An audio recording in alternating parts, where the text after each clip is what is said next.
Committee will come to order. Without objection, the chair is authorized to declare a recess of the committee at any time. Sorry for the delay, but we had an extra unplanned vote that took up some time, and my friend, the ranking member, Mr. Meadows, and I were both delayed, so I beat you, Mark, by like 1 minute. You're younger than I. And I recognize myself for my opening statement. Since the enactment of the FITARA Act, the Federal Information Technology Acquisition and Reform Act, in 2014, this subcommittee has maintained steady and bipartisan oversight of implementation of the law.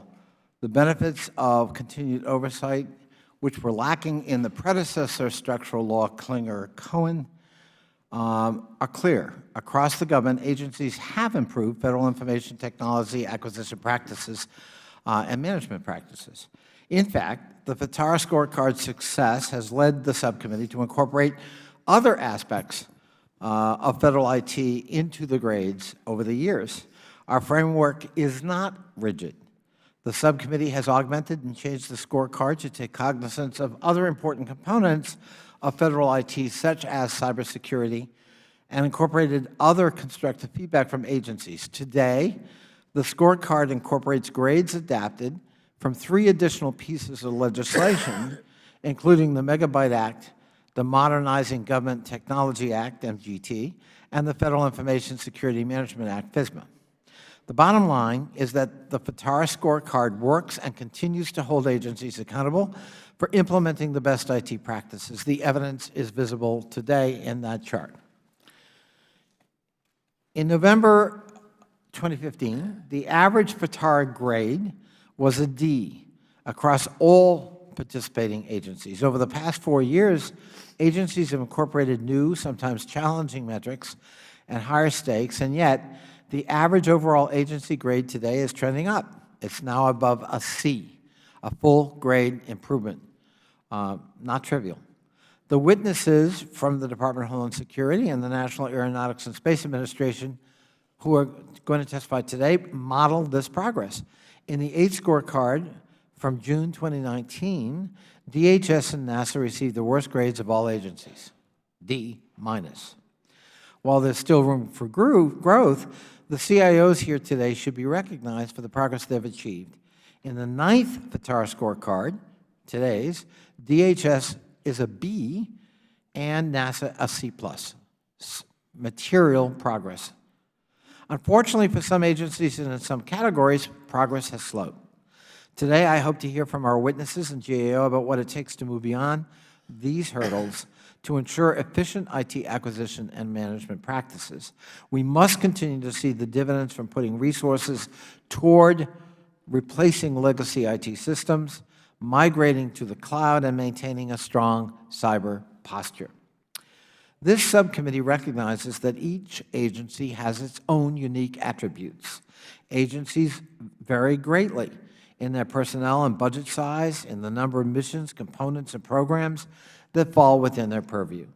Large federated agencies such as DHS and NASA likely face additional challenges when implementing the best IT practices across their enterprise because of this complexity. Despite these challenges, improvements are possible. Progress in federal IT takes political will and the recognition that the CIO needs a seat at the leadership table directly and a critical role in an agency's management decisions. Both DHS and NASA scorecards reflect increased grades given their agency's commitments to give the CIO or a CIO direct reporting access to the head of the agency. Ms. Wynn, I'm pleased to see that NASA recently reversed the course on its reporting structure after the ranking member and I both expressed our concerns in writing, and we thank you for that. With the 9th scorecard, this one, our subcommittee acknowledges some other agencies have taken steps toward direct reporting structures. DHS, the AID, Department of Treasury received partial credit this cycle for having a direct report to the head of the agency and indirect reporting to an undersecretary or assistant administrator for management. For DHS, the authority to drive change in IT practices across the entire department is of the utmost importance. The DHS IG reported on numerous IT deficiencies in components, like the Federal Emergency Management Agency, that hindered the agency's recovery operations following catastrophic hurricanes and wildfires. Lives depend on FEMA doing its job and doing it well. And that's what the importance of this finding really is. Finally, I'd like to take some time to reflect on the actions of the administration regarding data center consolidation. At our last hearing, the federal CIO, Suzette Kent, testified that she would continue the push for aggressive data center closures in the Office of Management and Budget's revised Data Center Optimization Initiative policy. And after all, the law calls for that consolidation. It's explicit in the law. And we, both Mr. Meadows and myself and the subcommittee, were very gratified to hear Ms. Kent's rededication and recommitment to the explicit commitment of data center consolidation. In June, OMB released new agency data center guidance, however, that changed the entire baseline for how agencies define and count data centers. Just 1 year ago, agencies reported more than 4,700 such centers that they plan to continue to operate. In 2019, data center inventory, however, the number dropped by nearly 50% to 2,400 data centers because of a definitional change, not because of consolidation. And I think that's of concern to us because it bypasses the whole point. And whether it's deliberate or bureaucratic, one does not know. But we do not want to miss the need to achieve that goal. When we passed the MGT Act that both Mr. Meadows and I also sponsored, it was to be able to allow reinvestment in the enterprise through the savings effectuated by implementation of FITARA, primarily this, because data center consolidation is what frees up capital. That's what gives you the cost savings. If you play games with the definition of what is a data center or what constitutes consolidation, you miss the benefits. And so we want to hear more about that, but we are concerned about it. And we want to make sure that no one's playing games or doing end run, and even if it isn't deliberate, that unwittingly we are actually evading the purpose of the law. And after all, the law is a good government law. It's a bipartisan bill to try to bring agencies into the 21st century. So we're eager to hear the testimony today, and I want to again thank my colleague, Mr. Meadows, who has always been there on this issue and then some, and I just thank him as being an equal partner in this enterprise. Thank you. Oh, Mr. Meadows, I recognize the ranking member. I'll be very, very quick. Thank you, Mr. Chairman, for your leadership on this issue, and the very fact that we're having this hearing is the emphasis and the priority not only of the chairman, but of members broadly. I know it's not a topic that brings in the cameras and members come rushing in. I do want to let you know, though, for our two witnesses that are here to kind of give a synopsis of what you've done, Ms. Harris will certainly attest to this. We pay very close attention to this. It's actually now starting to become part of, indirectly, part of the appropriations process. We're looking at it. We want to make it a more formal part of that, where literally we reward you for doing a good job, and both of you are here today to talk about your successes, certainly efficiency in government as it relates to IT. Is critical. It's I've shared this a number of times. We spend more on IT than we should, and in doing so, and I say that because it's $100 billion. If you count all of the agencies that we name and don't name, it's over $100 billion a year.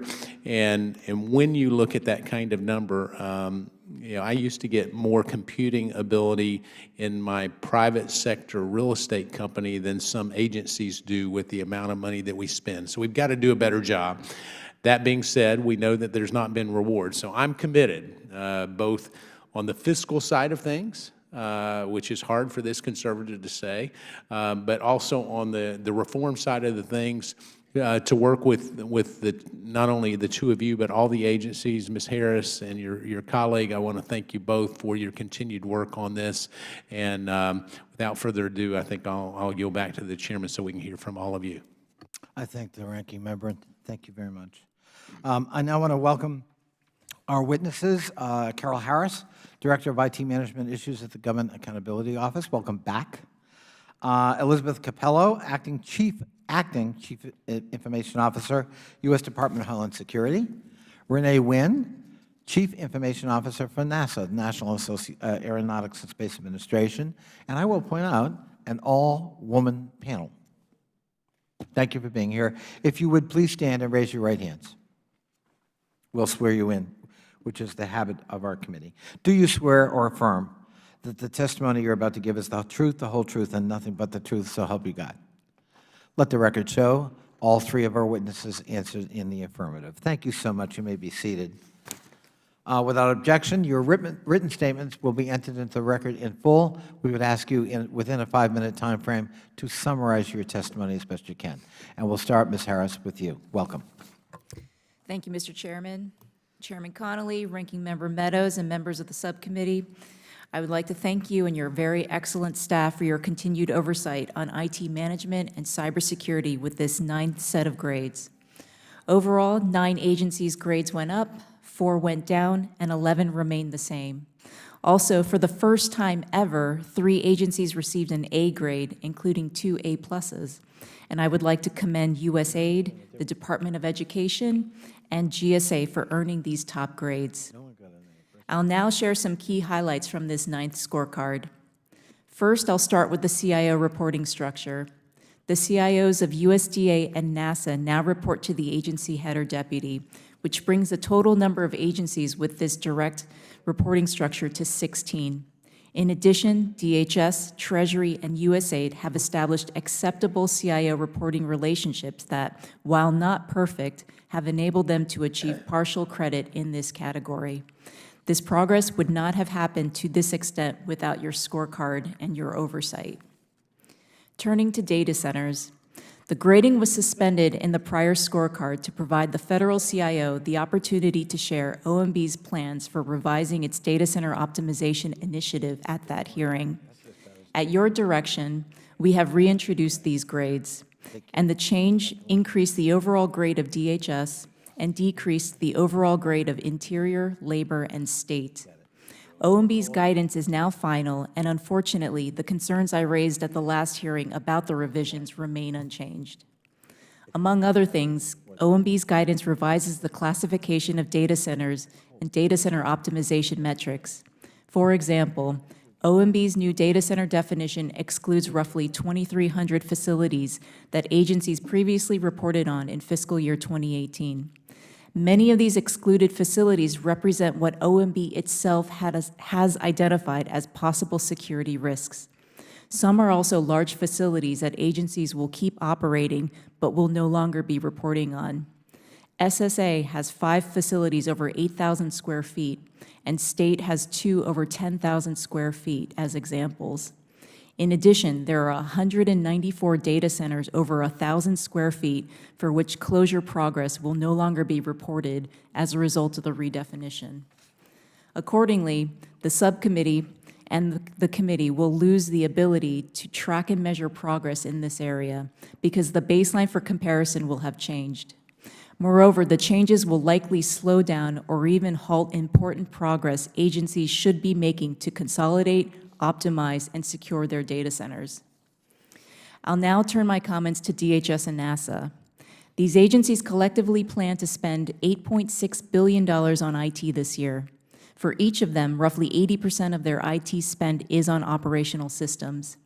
DHS has an overall B grade, which is a solid improvement from the past 4 scorecards in which it hovered between a C and a D-.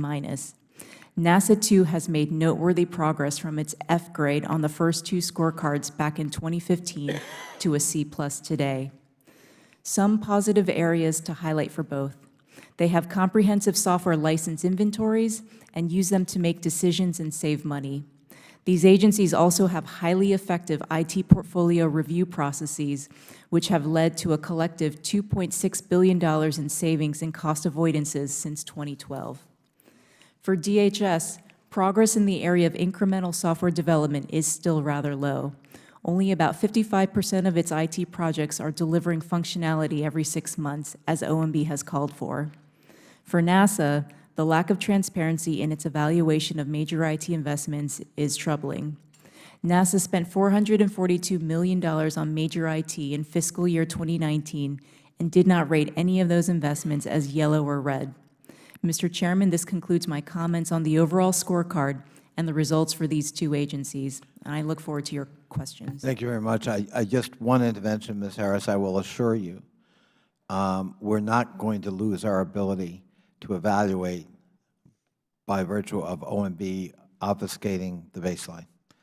If necessary, we'll work with you to recreate the baseline we've been using, and that's how we'll continue to monitor and score agency performance. But we are not going to allow either the evisceration or the dilution of the baseline that has served us so well and agencies so well. Thank you. Ms. Nguyen. Thank you, Chairman Connolly, Ranking Member Meadows, and the members of the Subcommittee on Government Operations for allowing me to appear before you today to provide you an update on NASA's implementation of the Federal Information Technology Acquisition and Reform Act, or FITARA. NASA's global information technology infrastructure plays a critical role in every aspect of NASA's mission. Today is an especially exciting time to work at NASA as we work toward delivering the first American woman and the next American man to the moon in 2024. NASA's new Artemis program will use a long-term presence on the moon to test, build, and validate new capabilities for human missions to Mars. My team looks forward to playing our part in this great endeavor. Effective IT management is not an easy task. As the CIO, I must balance innovation with mission needs, costs, and evolving threats. NASA has come a long way from our initial FITARA score, and more work remains.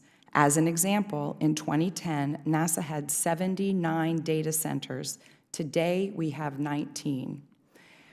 This is a 75% reduction, resulting in the repurposing of approximately 80,000 square feet of space and generating about $36.2 million in savings since FY 2012. When reducing our data center footprint, we also increased our use of cloud computing. NASA currently has more than 10 petabytes of data in the cloud and uses more than 1.4 million commercial cloud computing hours per month. To its credit, over the last several years, NASA has transformed its IT governance structure to empower the CIO with greater authority. For example, the CIO directly reports to the administrator, and I have access when needed.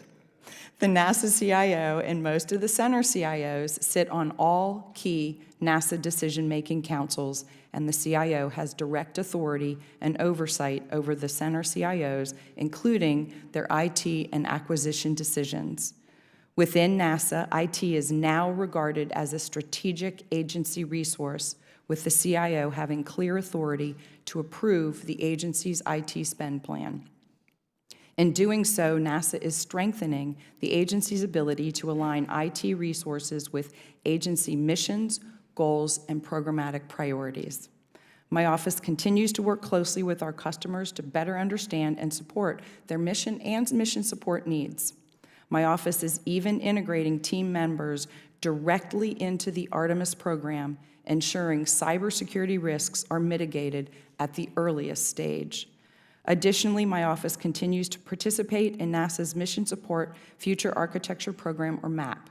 Through MAP, NASA is implementing a phased approach to transform mission support services into more efficient enterprise operating models. This includes realigning budget authority and lines of reporting, improving the sharing of capabilities across our centers, and strategically assessing and aligning the workforce to support this transformation. My office is on track to complete our map assessment and planning by December 2020.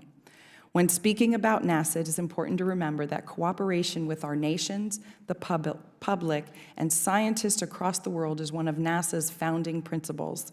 Therefore, NASA seeks the widest practical and appropriate distribution of information from our missions, but in doing so, we must also safeguard our IT assets against well-resourced and highly motivated threat actors.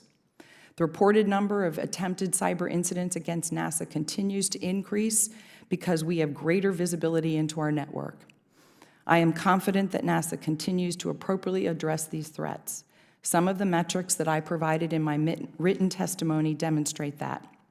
Additionally, I'd like to publicly congratulate NASA's Identity, Credential, and Access Management team for being named a finalist for the prestigious 2019 National Security Agency's Frank B. Rowlett Award, an award that recognizes outstanding federal government excellence in the field of cybersecurity. In conclusion, I appreciate the opportunity to appear before you today to assure you that effective IT management is a top priority for NASA and its senior leaders. NASA looks forward to continuing to work with Congress and our other federal cyber partners to ensure that NASA's IT global network remains secure, effective, and resilient. I'd be happy to answer any questions you may have. Wow, right on the nose. Excellent job. Ms. Capella. Chairman Connolly, Ranking Member Meadows, and distinguished members of the subcommittee, thank you for your continued commitment to achieving the goals of FITARA and the opportunity to appear before you today to share the Department of Homeland Security's progress in meeting these goals. Across DHS, our components serve disparate missions at various operational tempos, requiring information technology at locations across the globe. As a career federal specialist from within DHS, I know that providing capability for this complex agency requires a strategy that advances the mission, optimizes the organization, enhances service delivery, and strengthens cybersecurity. The DHS Chief Information Officer is accountable for the efficient and effective use of IT resources across DHS. As part of my statement, I would like to highlight a few areas of success that relate to FITARA scorecard metrics: the department's cybersecurity posture, cloud adoption, agile development, and data center consolidation. Cybersecurity must be at the core of everything we do in information technology. At DHS, my office operates the enterprise-wide area network that connects the 240,000 DHS federal employees, more than 4,300 physical locations, and dozens of mission-essential applications. An important layer of protection for this ecosystem starts at the Enterprise Security Operations Center, or SOC, which is focused on the risk of attack from hostile cyber actors. The next levels of defense in depth occur within the components themselves. To ensure consistency in cybersecurity across all levels of the department, we implemented the Cybersecurity Service Provider Program this year. The CSP program tailored the well-established Department of Defense SOC accreditation program for use within the Department of Homeland Security. This past year, the U.S. Immigration and Customs Enforcement SOC received accreditation, and DHS will continue assessments of the remaining DHS SOCs throughout this fiscal year. Given all these efforts, I am proud to note that the department's improved cybersecurity posture is evident on our federal scorecards, including FISMA and FITARA. Our cybersecurity strategy is not static, however. As DHS continues to make great strides in cloud adoption, we must update our enterprise security model, our policies, and our architecture. We must eliminate the barriers to cloud migration while supporting information assurance. The perimeter defense approach is evolving into zero trust, which very simply means that we eliminate the concept of trust from our technology enterprise. This architecture will better protect DHS IT assets from compromise through improved monitoring and strict access control. At the same time, the department is implementing the new OMB TIC 3.0 and a streamlined authority to operate process to facilitate the cloud environment. The department is also committed to developing and retaining a skilled cyber workforce. We are partnering with the Office of the Chief Human Capital Officer as they develop the cyber talent management system to manage the entry and training of cyber talent within DHS. Additionally, DHS supports a cyber internship program and numerous engagements with educational institutions. Cloud adoption also requires reskilling the workforce. By integrating cybersecurity with incremental development, we ensure that DHS operates a resilient and responsive technology enterprise. DHS is focused on building agile skills so that security, development, and operations are an integrated culture. We host an annual Agile Expo highlighting the best practices from across the department. And at DHS, we understand clearly that data center consolidation is a top priority for the chairman and the ranking member of this subcommittee. FITARA Focused has led DHS to continue enterprise data center consolidation and cloud adoption. For example, we have almost eliminated our on-premise email system and will continue with migrating out of the DHS Enterprise Data Center 2. DHS requires secure, responsive, and resilient information technology to execute its mission. I am proud of our efforts thus far and excited about our continuous improvement. But as I said in my written statement, there is certainly more room for progress. As a leader with success in these areas at the component level, I look forward to working with this subcommittee and actively engaging across DHS to improve our enterprise, using FITARA as our yardstick. Once again, thank you for the opportunity to appear before you today, and I look forward to your questions. Thank you so much. And thank you all for your thoughtful testimony. Chair calls on the distinguished Congresswoman from the District of Columbia for 5 minutes of questioning. I thank my good friend from Virginia, and I appreciate this hearing. I do believe it is an important hearing. We are obligated to have it for good reason.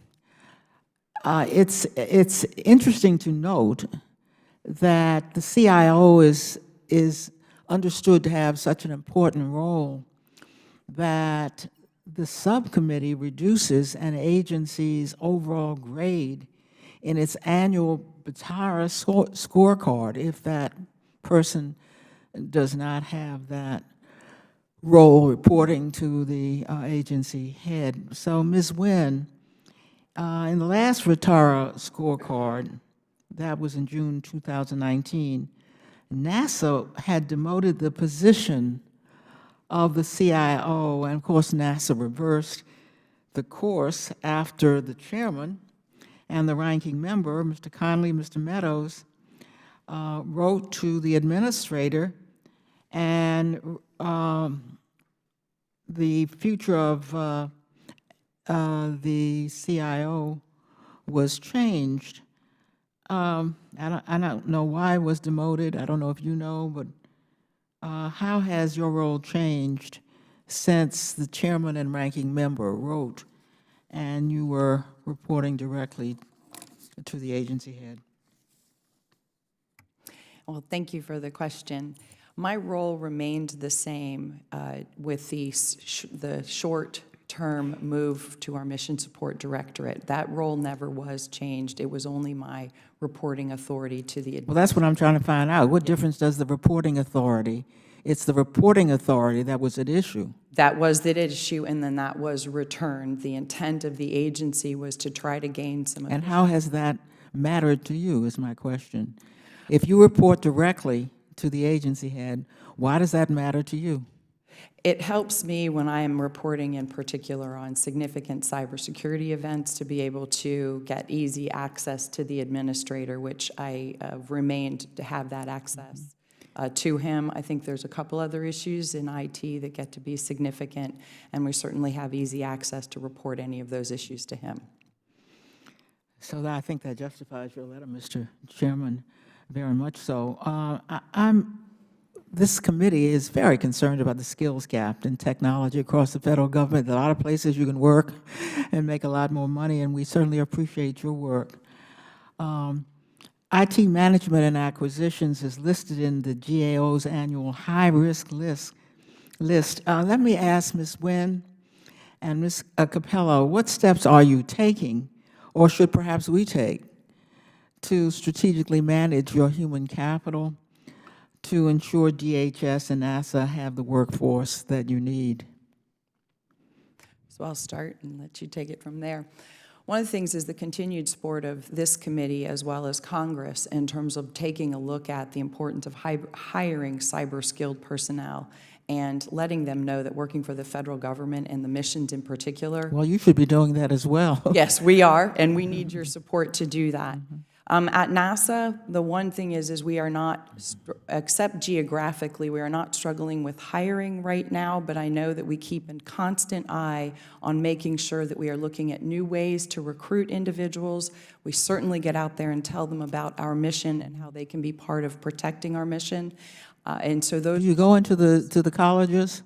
Yes, we do go to the colleges, and we work in a number of different ways. We get into the high school and the elementary school level as well. Oh, I appreciate that, yeah. Yeah, so we. Let them begin seeing the federal government as a place you want to come to. Absolutely. And so with the continued support of the Hill and a lot of recruiting practice, we continue to work on this effort. But I do know that my colleagues in other federal agencies do have some significant challenges. There are geographic areas that are challenging for everybody. I understand that, and so people need to be doing it across the United States. Look, I do want to get this question, and I notice we have an all-female group here testifying, and I'm pleased with that because that's not what we see across the profession. So let me ask Ms. Nguyen and Ms. Capello, as female senior-level technology officials in the federal government, help us to learn what we should be doing to encourage more minority and female entrance into the field of information technology. Ma'am, thank you for recognizing the rather historic panel that we have today. And I think you bring up an incredibly important topic. Diversity in our workforce at every level serves our mission, whether it's females, minorities, cognitive diversity. It's incredibly important that we attract the very best talent. And I think one of the ways that we begin to do that is by setting the example. We're here, we're at the table, and we're given a voice so that when someone, a young woman or someone from the minority community looks up and says, is that a place where I want to work? Do I see people that look like me? Well, you do, we're here. And we need to be out there mentoring. We need to be out there talking about our agencies. We need to be talking about technology. And I agree with Ms. Nguyen. That starts at the elementary school, the middle school, the high school level. Certainly we're recruiting at the college level. But if we want to get folks excited about DHS, I think it's incredibly important for those of us who are in senior leadership, especially women and minorities, to be out talking to the community. And here's what we have to offer here in DHS or in NASA or anywhere else in the federal government. And to your point, if I may, I think having our agencies aggressively get into schools where they can show role models for women and minorities and mentor them and even adopt programs. I've seen incredible work done by, I'll pick an agency, DARPA, on robotics. And the enthusiasm among the young people, and it doesn't matter whether they're boys or girls, what backgrounds, is just contagious. And so that interaction can also, you all can make a difference too, to the Ms. Norton's question.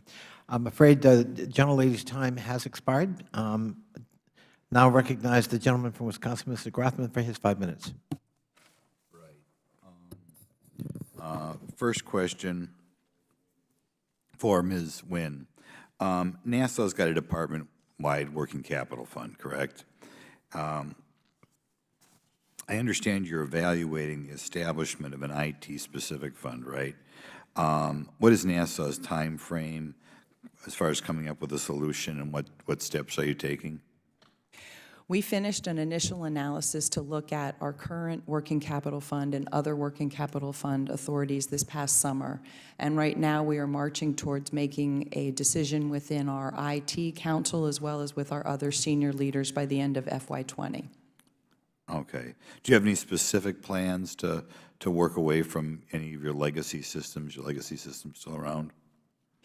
So at NASA, we have two types of legacy systems, and there's a set of legacy systems that we have to be very careful with because those are our flying assets, our satellites, and some of those were started back in the 60s. So for those, we are not thinking about modernizing, but we are taking the best precautions that we can in order to protect those flying assets. Then there's the legacy that definitely needs modernizing, and we work across the agency to identify what those projects are and then prioritize those projects for funding. In the last year, I had $10 million to provide specifically to modernization activities in FY19. When you talk about systems that are flying, you mean things that are still around 50 years later? Yes, 10 years and much longer. Okay. How long I suppose, stuff can stay up there forever and you keep using it, right? Yes, because a new satellite program costs millions of dollars, NASA takes great prudent measures to evaluate each mission that is in flight each year to see if the value of the data coming back versus the cost of a new mission, as well as other protection needs, good neighbor policies in space, and then proceeds either with continuing the mission or stopping it. Okay, Ms. Harris, I'll kind of ask you the same question. What progress have the agencies collectively made in transitioning away from legacy systems?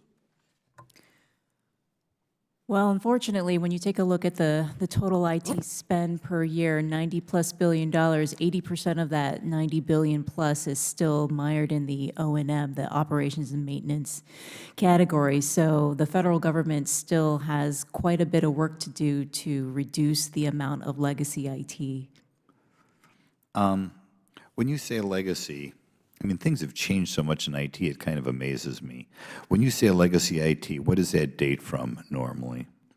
I mean, it could be anywhere from the 1970s or 1960s to 1997 to even, as far as 3 years ago. It depends. But when we talk about legacy, we're talking about systems that are in desperate need of either modernization or being turned off because they present security vulnerabilities, among other things. I'm trying to think of industries that are data heavy. And I suppose financial services, insurance, that sort of thing. Do you ever take a look and see how old systems are around or how many legacy systems are around, say, in those type of industries? We haven't done work, sir, in examining what you just described, the financial management services community in terms of how old the systems are. But what I can tell you is that back in June, we did a report on the top 10 legacy systems across the federal government. And what we found was that for these 10, the majority of them lacked modernization plans. So they didn't even have plans in place in terms of the game plan moving forward of whether they were going to shut them off or how they intended to modernize. And so that's a problem, and that's systemic across the federal government. I think the thing that frustrates me is we should know what's going on in the private sector in data-heavy operations, right? And my guess is if you went into, probably almost doesn't matter what type of insurance it is, probably health insurance is the most data heavy, but whichever field you go into, my guess is you'd find very little that's been floating around for even more than 15 years. And I would think that if you'd collect that data or collect data from other places, you would find how out of whack the government is. Is there any reason why you don't? Because presumably all three of you want to update things, and I would think you'd have a lot more ammunition if you could say, we checked in with such and such an insurance company that have been floating around here for more than 12 years. Is there any reason why you don't do that? Well, sir, the work that we do is driven by the requests that we receive from committees and members, so we would be happy to take on a request like that if that's something that the subcommittee would be interested in sponsoring.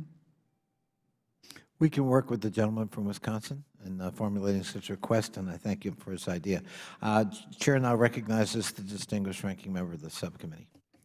Thank you, Mr. Chairman. Ms. Harris, what would be the top 3 things that you would recommend this committee focus on that we're now at our 9th report card, so we've seen some trends, we've seen what works and what doesn't work, and you and your colleague have been very helpful in helping us address certain areas to modify. So what would be the top 3 things that you would recommend that we pay attention to over the coming year? Number 1, continuing to be aggressive on data center consolidation. Number 2, looking at I'm sure the chairman liked to hear that. That's his number 1 priority. So the fact that it's your number 1, you get an A for the day, and maybe even an A+ on the FITARA scorecard. So. That's a motion. I second it. Go ahead. the second being in continuing to be aggressive with the agencies on the Cio reporting structure.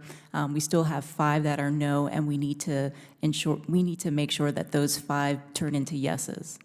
And then the third thing is looking at the working capital funds, making sure that agencies the CIOs have the funds necessary to modernize those legacy systems that are in their house. All right. So let me follow up on the legacy systems, since so much of the money is spent on O&M and not capital purchases. Do you think we could substantially lower our operating and maintenance costs if we invested significant dollars, and by significant, system-wide, it would be hundreds of millions in terms of infrastructure? Do you think we could systemically change the trend of our O&M expenses? Yes, I do. All right. And so by a factor of, could we reduce O&M by more than 15%? Too healthy? 10? I think it's hard for me to say at this time, but I think that if... So let me ask it a different way. That maybe, how much are we spending on programmers that know what I would say dead programming languages? We're spending actually a notable amount. I don't have the figure on me, but it is a notable amount. All right, and those people, so do we have young people that we're training on COBOL and Fortran now? Because guys like me with gray hair that learned it a long time ago are dying off. The new folks that are coming into the workforce are not interested in learning those archaic languages. And so I think And so we're going to run into a problem, I guess, with our cap on federals, because at some point, the supply and the demand, if I knew that you needed a Fortran programmer, I might refresh my abilities, but if I can only get paid similar to what I'm getting paid in other areas, I guess that's going to be a problem, isn't it? yes, it's going to be a big problem. All right. Ms. Nguyen, let me thank you on behalf of the chairman and myself for actually listening to the reporting structure. It was actually something that Ms. Harris and her colleague let us know when we were doing a review. We sent a letter, and I just want to say it changed my attitude that, I'm not going to get, I have a reputation for asking real tough questions. You're not supposed to agree with that. But it changes my attitude. And I think the chairman would agree, is even though you're not at an A or an A+, it changes my attitude on the fact that you're willing to look at that. So I want to, if you will take that back to the administrator and just let him know that. And so thank you for your work. I'd love to see, if not in your verbal answers, but if you can come up with 3 things that you're going to prioritize for our next scorecard. That way we can kind of be familiar with that. That would be great. And obviously, data center consolidation needs to be one of the 3. All right. And I just, obviously, I was checking your scorecard and where you've been and where you are at DHS. Again, I want to thank you. You know, these hearings can be very difficult, and we'll have other FITARA hearings that don't go quite as smoothly. But I want to thank you. Here's the one concern that I do have. DHS is so big. And when you look at, sometimes because you're so big, you can actually overlook a whole lot of things that you're getting a good grade, because part of the grading is relative to where you've been. And so it gets tougher. The more scorecards we have, the more finite we become with what we're looking at. And so if you would try to look beyond just the next scorecard and where you are with your agency, and obviously you've had a lot of turnover, and so what we would love to do is make sure that we get those same three things from you. And with that, Mr. Chairman, I know we'll have a full FITARA hearing later on. I just want to say thank you, GAO. Once again, you've delivered, and we appreciate it. I yield back. I thank the gentleman and thank him again for his leadership and partnership in this enterprise. We couldn't have done it without him. And as the gentleman indicated, the next FITARA hearing will be the 10th. And so I think it will be an expanded hearing where we'll take an expanded look at implementation and compliance. And so we look forward to that. The Chair now recognizes the gentleman from California, Mr. Rohana, for his 5 minutes. Ro, would the gentleman yield for just a second? Absolutely. I just want to wish your daughter a belated happy first birthday. Well, thank you very much. And I remember her birthday, and so congratulations. That's very kind of you, Representative Meadows, and I appreciate our friendship, and thank you, Mr. Chair, for... I'm sorry I wasn't there. I was getting ready for the FITARA hearing. I mean, that's more important. Believe me, that was a tough choice. Birthday party sounded pretty enticing, but anyway. We still got cake if you, Yeah, if you good. need some. Thank you, Mr. Khanna. I appreciate that, and I appreciate the Chair and Representative Meadows' work on FITARA and in a bipartisan way, making government more technologically proficient. As you know, the 21st Century IDEA Act passed last Congress, and the implementation is ongoing. Ms. Wynn and Ms. Capello, what steps have you taken to implement the law? Well, I think the first step was education, to share with people what the law was about, and then identify a plan that would be appropriate for NASA to do the implementation steps. The many steps of the law are fairly broad and big, and so we just broke it down to bite-sized pieces at NASA. But I think the big thing to the success is really understanding what you wanted out of the law, what's expected, and then outlining for my leadership team what we needed to do to deliver, here at NASA in a way that was supportive of the law as well as our mission. Thank you for the question. My office at DHS is responsible for accessibility and 508 compliance, and so we're a little bit excited about the opportunity to leverage user interface and user experience as we redesign the websites. I think basically what we're doing right now at DHS is following the GSA 3-phase maturity model. So we're using the principles, we're looking at user experience guidance, and then following the web design code. I know that the team at DHS that's working on this project has got a plan that they're putting together, and I expect that to be, it's going through the process right now for review, and I would expect to be submitted rather soon. And if I might add, is in advance of that act, we had already started to take a look at our external footprint and started to shrink that down. So the work that we have left is now very much aligned with the act itself. So we appreciate the focus on it. But as you know, our website, our web presence for any federal agency is also an attack surface. I appreciate that. The subcommittee has seen steady improvement across the government over the course of 9 FITARA scorecards. It appears that large decentralized agencies have had a more difficult time implementing FITARA than small or medium agencies that have one clear mission. Ms. Harris, what challenges do large and decentralized agencies have in implementing IT initiatives, and what steps do you recommend that they can take? Well, it's not surprising that these large federated decentralized agencies have a tougher time than the smaller ones with a single focus. A large part of the success that we've seen at these large federated agencies in areas of the FITARA scorecard, such as software licensing, is centralizing the collection of information. So you have a centralized inventory, for example, in this case, software licenses, that you're able to then make decisions about economies of scale across the enterprise, as one example.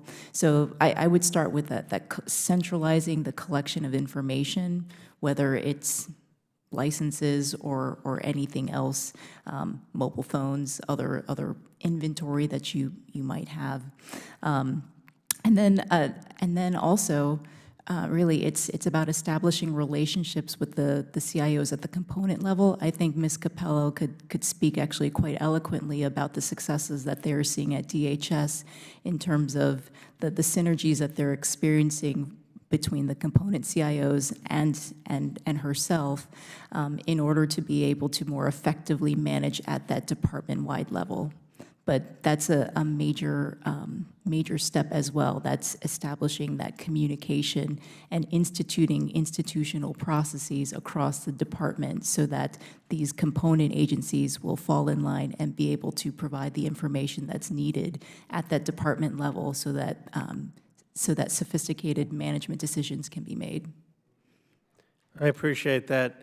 And Ms. Nguyen, can you describe your relationship with NASA centers and facilities and what authorities you have over NASA's IT and challenges that you've seen? Yes.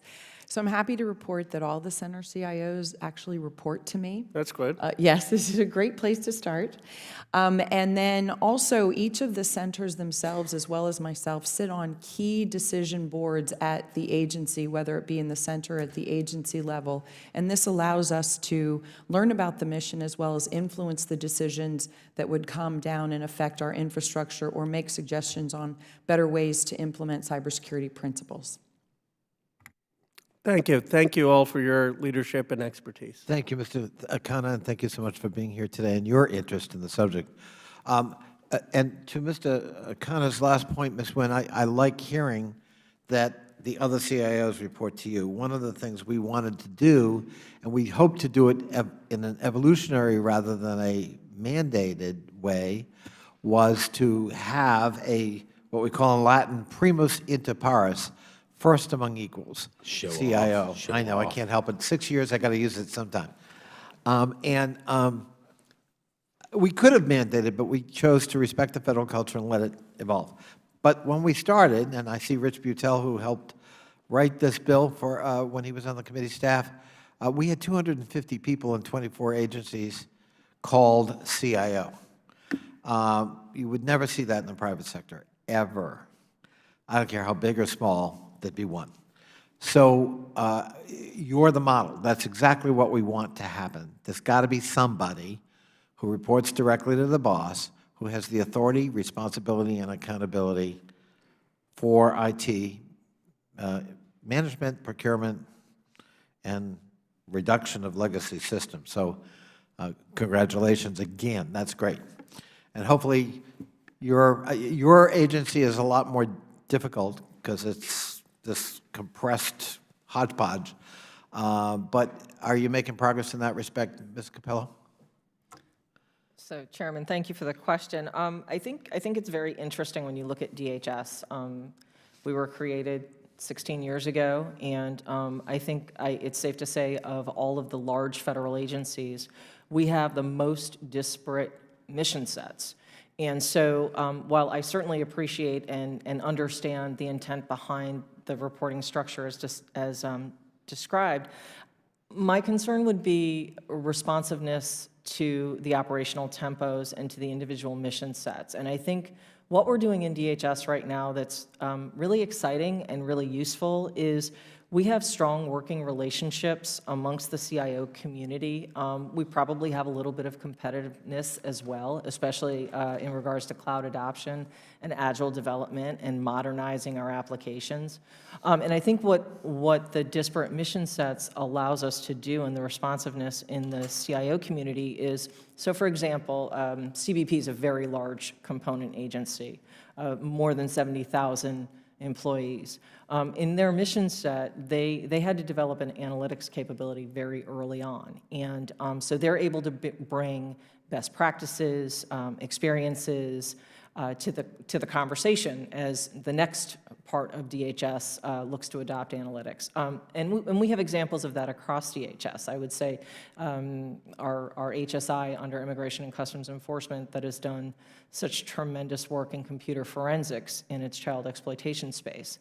So while I fully understand the concerns around the reporting structure, I would offer that in DHS, there is an awful lot of value in the technologists being able to respond directly to the operational requirements. It's a good point you make, and I think that's why we respected the culture. That's why we didn't, by fiat, say there'll only be one. We didn't do that.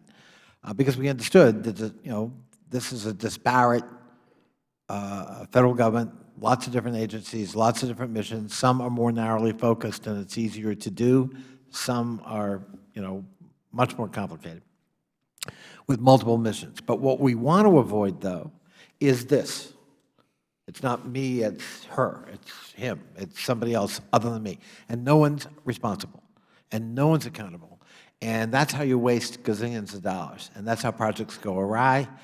There has to be, someone has to be vested with the primary responsibility and the primary accountability. But you're empowered, you're imbued with decision-making. And that's the model we want to move toward. We will respect the evolution, but not forever. That doesn't mean there can't be individual pieces, but you get what I mean. Because the private sector somehow is able to do it.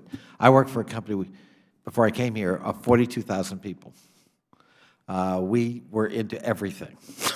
I mean, we did engineering, we did science, we did pharmaceuticals, we did government contracting, we did cybersecurity, all kinds of things. We had one CIO. And that company, to this day, has one CIO. So it can be done.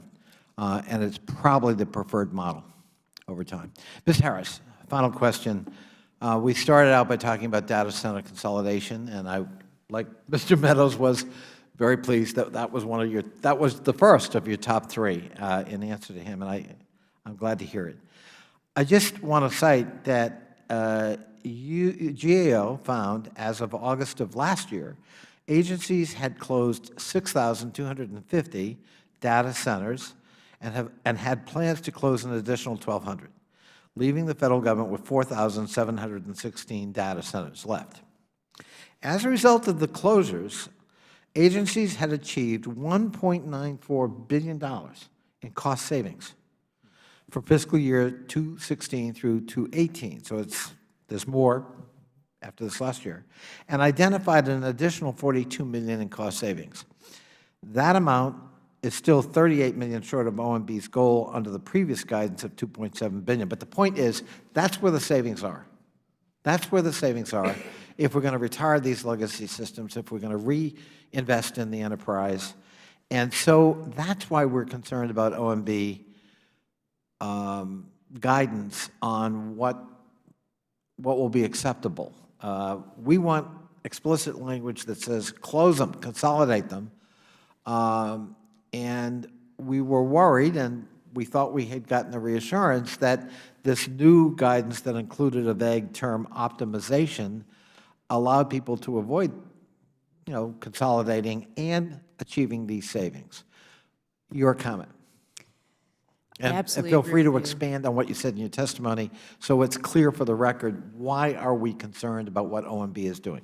Absolutely. We are taking significant steps backwards from where we were even just 4 years ago. The focus and the priority needs to be on consolidation because that gives you the large amounts of money that you need in order to reinvest back into modernizing and agency infrastructure. So that is why the number one priority in when you ask me the top three has to be consolidation of these data centers.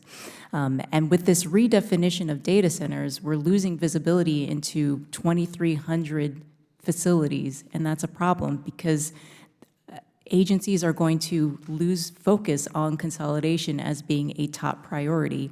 And not, in addition to that, there are security risks associated with not monitoring these facilities, even if you're not going to consolidate them. So we do anticipate, we have ongoing work right now evaluating the OMB guidance. We do expect to issue that report sometime soon, and we will make recommendations to OMB, which will include taking another look at the policy and the classification of the data centers. Even if they maintain that current definition, which excludes 2,300 centers at this point, that agencies should be keeping a pulse on those that are now lost because of the things that I described in my oral statement. But again, this is a major issue, and I do look forward to working with your staff in order to ensure that we maintain this baseline, whether it's through OMB guidance or through work that we'll do with you. Well, I'm going to operate on the assumption that everybody is highly motivated and of good intention. And with that assumption, I'm also going to operate on the view that this change has unintended but negative consequences. Yes. And with that operative principle, I'm going to consult with the ranking member, and maybe we can work our magic like we did at NASA at OMB. But I mean, this would have real consequences. This is where the savings are. If you want to effectuate, a whole host of things, modernization of the enterprise, retirement of legacy systems, upgrading of cyber, streamlining management so to make it more efficient and hierarchical. All of it flows from the ability to effectuate these savings. And it's in the billions of dollars. It's not trivial. And so we got to get this right. And we will gladly work with you. And I know my friend will also be part of this enterprise to try to make sure OMB understands our concerns, and maybe we can get this right before the next FITARA hearing. Mr. Meadows, anything else for the record? If not, I want to thank our witnesses for being here today. Thank everybody for coming. You can see the press table is loaded. This was, I don't know what else anyone's interested in today, but Mr. Meadows and I, let the record show, are still doing our jobs. At any rate, and I thank our staff for putting together a great hearing. This hearing is adjourned. Thanks, buddy.